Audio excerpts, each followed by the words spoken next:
Halo, selamat sore semuanya. Perkenalkan, nama saya Yosefanus Efren Jemali. Saya biasa dipanggil Efren. NIM 251-424-009. Saya prodi pendidikan fisika. Baik, kali ini saya akan menjelaskan topik tentang orang muda dan kebebasan. Oke, pertama-tama itu saya akan menjelaskan itu apa itu kebebasan. Jadi saya akan menjelaskan kebebasan. Kebebasan itu hak, kewajiban, dan HAM. Jadi di mana kebebasan itu bukan untuk semaunya tanpa ikatan tanggung jawab. Yang kedua itu kebebasan itu bersifat otonom yang digunakan untuk pemenuhan dirinya sebagai manusia, terutama menyangkut baik dan buruknya sesuai dengan prinsip yang diyakini tanpa ombang-ambing hawa nafsu dan atau faktor dari luar manapun. Ada yang berikut itu contoh menggunakan HP bebas atau memperbudak. Jadi di mana menggunakan HP itu memiliki dua opsi, di mana kadang bisa memberikan dampak negatif dan juga dampak positif. Dari dampak negatif yaitu kita dapat terjerumus dalam dunia FOMO yang kita lakukan, di mana kita keseringan main HP sehingga kita lupa dengan tugas dan tanggung jawab kita sebagai pelajar. Dengan menggunakan HP kita bisa lupa dengan waktu di mana kita sering kebosan dengan scroll TikTok. Sedangkan dampak positifnya itu banyak sekali, dimana memberikan kita hal yang positif. Kita bisa mengakses hal-hal yang penting di internet, bisa memberikan kita wawasan yang lebih luas dari HP ataupun internet. Baik, yang kedua itu ada beberapa macam kebebasan absolut yang kosong, itu yang pertama. Jadi kebebasan absolut yang kosong itu yang pertama, di dunia ini tidak ada kebebasan yang benar-benar bebas. Kenapa saya bilang gitu? Karena kebebasan itu tidak seharusnya dimiliki oleh setiap pribadi, karena setiap kita memberikan aktivitas itu tidak sewenang-wenang bebas, berarti kita berada di bawah aturan. Yang kedua itu semua manusia terikat dengan hukum alam, fisika, positif, dan sebagai berikut, dimana kita hidup ini di bawah aturan hukum, dimana apapun yang kita lakukan itu di bawah hukum. Jadi kebebasan itu kebebasan adalah kondisi tidak berada di bawah kekuasaan orang lain, dimana kondisi itu tidak memegang teguh pada orang lain, dimana orang lain tidak mengatur, tetapi kita kebebasan itu memiliki kebebasan di dalam diri kita. Yang awalnya untuk membedakan warga bebas dan budak pada sosial politik. Itu bebas itu berarti bisa memilih mana yang baik berdasarkan pengetahuan yang benar, menyelaraskan diri kita sebagai pribadi yang baik dan benar, dan juga budi demi kebajikan masing-masing. Kemudian dimensi kebebasan, ada dua opsi dimensi kebebasan ini. Yang pertama itu eksternal, di mana eksternal ini hubungannya dengan sosial, politik, hukum, di mana kita memiliki hubungan kebebasan dengan politik, hukum, dan sosial.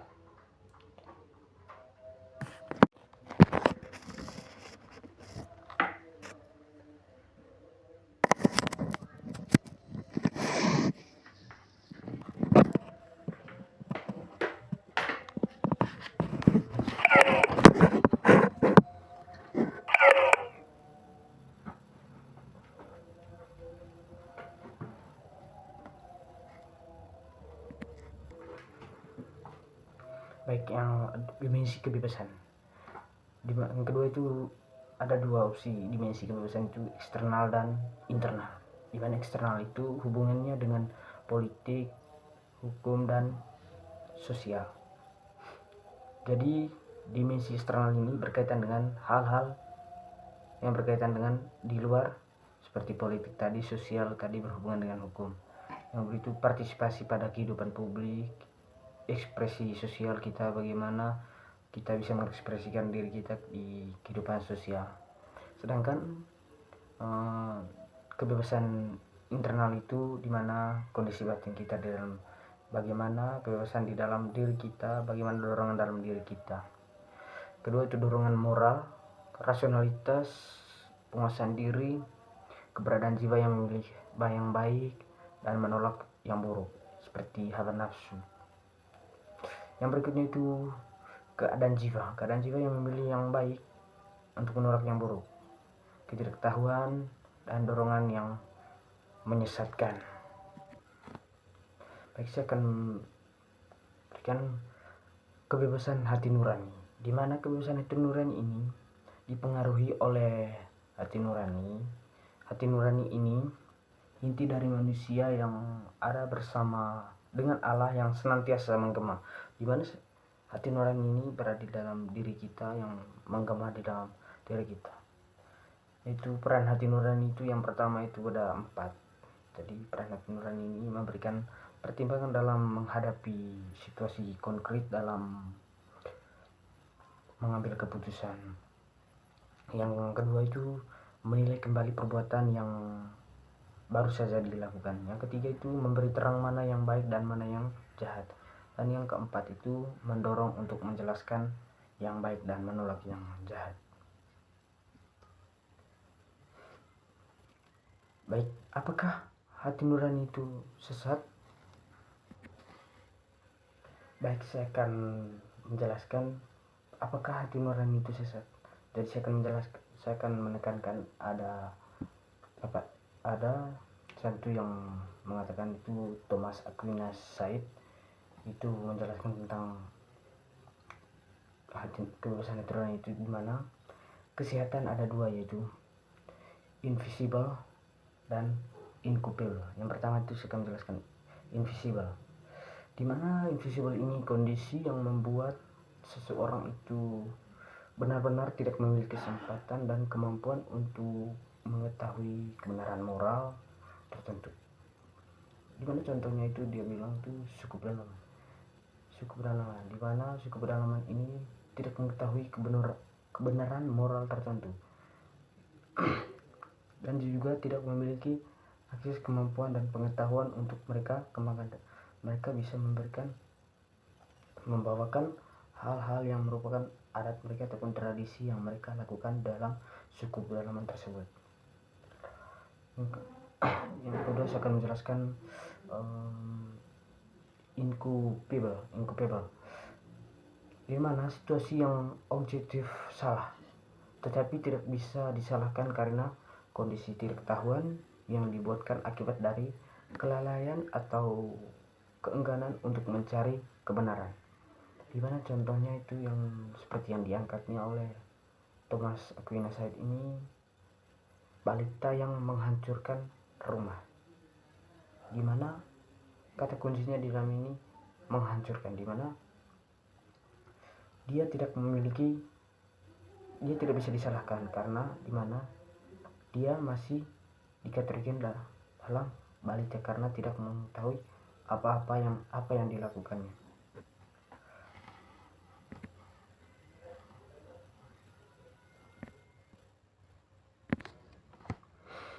Jadi Thomas Aquinas Said ini memberikan 2 kesehatan. Hal itu membuat seseorang itu lepas dari perbuatan yang dipandang jahat secara moral.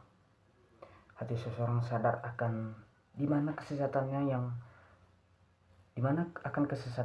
maka yang invisible dan inculpable menjadi visible dan culpable, sehingga manusia tersebut dapat disalahkan.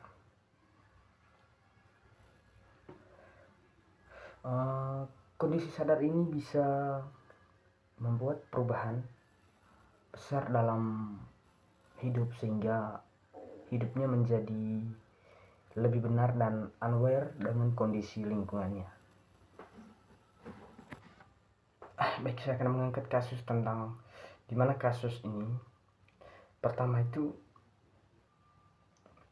dalam grup BA Circle ada yang menggunakan konten soft porn dengan teman satu kelas. Semua menanggapi dengan pelecehan seksis pada stiker atau tanggapan-tanggapan seksis lain. Itu sebenarnya tidak nyaman dengan kondisi tersebut, dimana kita bisa merasakan bahwa ataupun kita merasa bahwa apa yang dilakukan teman tersebut salah, ataupun merasa diri kita telah diperbuatnya itu merasa kita tidak nyaman, sehingga kita bisa memberikan sebuah tanggapan atau komentar terhadap apa yang dilakukan oleh teman tersebut. Yang kedua itu apa yang kita lakukan, menegur dengan konsekuensi, dengan kita dikucilkan ataupun membiarkan dengan kondisi gejolak dalam hati nurani. Sedangkan dilema moral. Jadi dilema moral ini suatu kondisi ada dua pilihan yang seimbang, di mana dihadapkan dengan memilih di persimpangan, tetapi tidak ada pedoman yang arah yang jelas. Suara pertama itu, ini salah, martabat temanmu sedang dilecehkan. Berarti kamu memberikan dua suara, yaitu kamu menganggap apa yang diucapkan temanmu itu salah, berarti kamu memberikan pendapat tentang bahwa apa yang dilakukan merusak martabat teman, bahwa dia sedang dilecehkan. Yang suara kedua, jangan cari masalah, berarti kita memberikan arahan untuk jangan mencari masalah.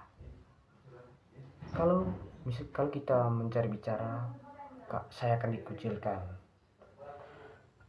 saya akan di-kick dari grup dan dijauhi dari tongkrongan. Itu termasuk dilema moral yang terjadi di kalangan muda sekarang, dimana jika kita mencari masalah ataupun misalnya salah bicara di dalam grup ataupun di dalam sebuah tongkrongan, maka saya akan di-kick dari tongkrongan tersebut, karena itu bisa mengakibatkan teman-teman di sekitar kita merasa berperasaan ataupun merasa minder terhadap apa yang kita bicarakan. Jadi kita harus berbicara sesuai dengan apa yang sebenarnya terjadi di dalam diri kita ataupun di kehidupan kita masing-masing. Yang kedua, hati nurani tidak mati, tapi di penjara. Dari maksudnya ini, dimana semakin lama akan semakin menyusut dan semakin mati, sehingga semua terlihat biasa-biasa saja. Jadi dilema moral ini mana dilema moral muncul karena terbentur pada konflik moral, pertentangan batin atau pertentangan antara nilai-nilai yang diyakini dengan kenyataan yang ada. Jadi ada langkah yang dapat membantu dilema moral ini. Jadi yang pertama itu dimana kita bisa mengidentifikasi pertanyaan etis. Misalnya, apa yang seharusnya terjadi sesuai dengan norma dan standar yang berlaku. Kita bisa mencari fakta-fakta, bukan asumsi ataupun perasaan di klaim sepihak. Mengidentifikasi pihak yang terkait dipengaruhi oleh keputusan-keputusan yang diambil. Pilihan apa saja yang tersedia untuk menyelesaikan konflik tersebut, misalnya strategi, tindakan, alternatif, ataupun opsi-opsi. Yang berikutnya, pertimbangan opsi yang terbaik berdasarkan nilai, value, inti, dan fakta-fakta yang kamu temukan. Jadi itu saja presentasi menurut saya yang saya dapatkan di semester 2 ini terkait penjelasan tentang teologi moral. Jadi saya mengakhiri ini dengan mengucapkan terima kasih. Selamat sore.